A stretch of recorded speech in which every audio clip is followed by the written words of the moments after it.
this is Dorothy from Mom's Indoor Garden. Today we're going to talk about light tape.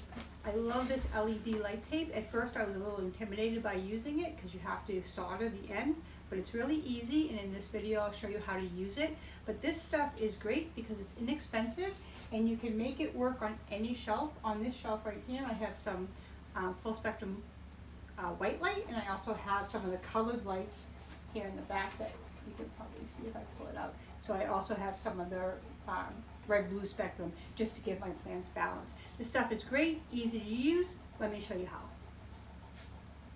So this is what the grow lights typically come like. This is the LED grow light tape. This particular brand doesn't come with a pigtail at the end. Some do, some don't. It's all basically the same.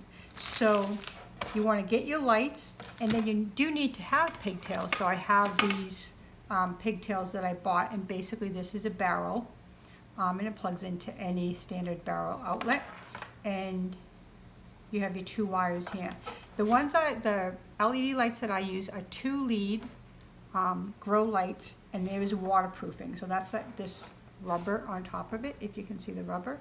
All right, so all LED tape has these little cut marks, which are the little copper parts, and there's actually they do a good job. There's little scissor marks on it there.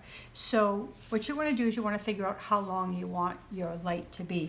In my case, I'm looking for a 12-inch strip, so these are all 2 inches long in between the cut marks. Some are 2, some are 4, depending upon your brand. This brand is every 2 inches. So basically I need 6 little areas, 1, 2, 3, 4, 5, 6. So when I get to number 6, I want to just cut. You want to cut very carefully to try and stay as centered as possible because you're going to need copper on both ends. So you just want to cut that right in half, and so then you have your 2 halves, both with the copper pieces still on it. So what we're going to do is we're going to use this one for now. We'll put this other stuff aside for later.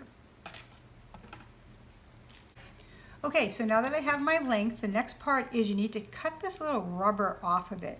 So take a utility knife, and you want to cut past the little copper pieces. You want to be careful not to go all the way through though, because you don't actually want to cut the tape, you just want to cut the rubber. And if you can get the knife, sometimes it's easier, but if you get the knife under it, you can see that you're left with these little clean copper pieces, so there's no plastic to be in the way. All right, so now what I did is I just used 2 scrap pieces of wood. They're truly just pieces I have laying around, but they're the same height, so they'll allow me to join these 2 pieces together. I have the tail piece that I bought that I can plug into an AC adapter, and I have the 2 wires. Red always means hot. So when you look on your tape, you'll see that there's always a plus and a minus. Every tape, every side has a plus and a minus, and they go all the way down. You always want to put the red on the plus and the black on the minus side.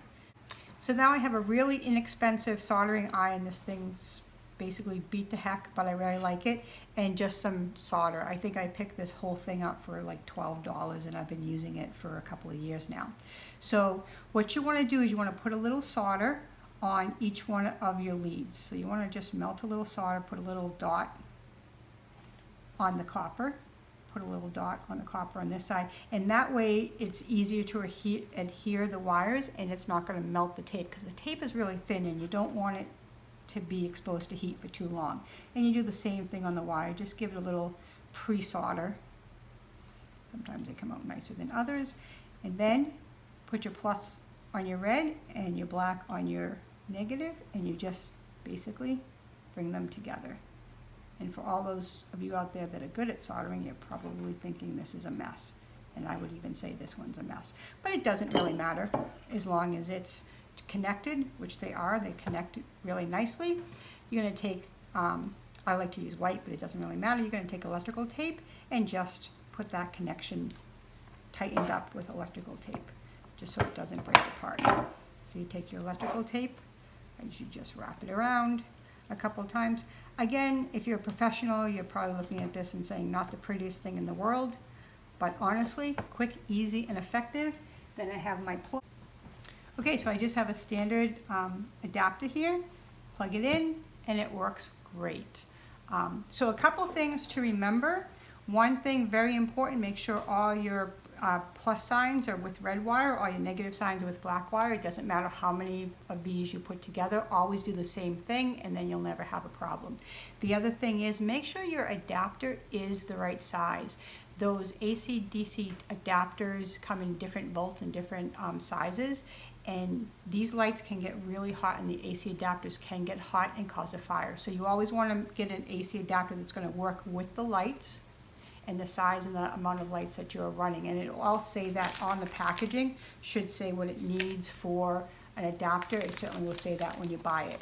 So check your adapters, make sure your leads are on the right size, and try soldering. It's really easy. I hope you found that helpful. Please visit momsindoorgarden.com for some more information. There's a little bit more detail in writing and pictures on momsindoorgarden.com. Please comment, share, let me know what your thoughts are. I really appreciate it. And don't forget to subscribe. Thanks.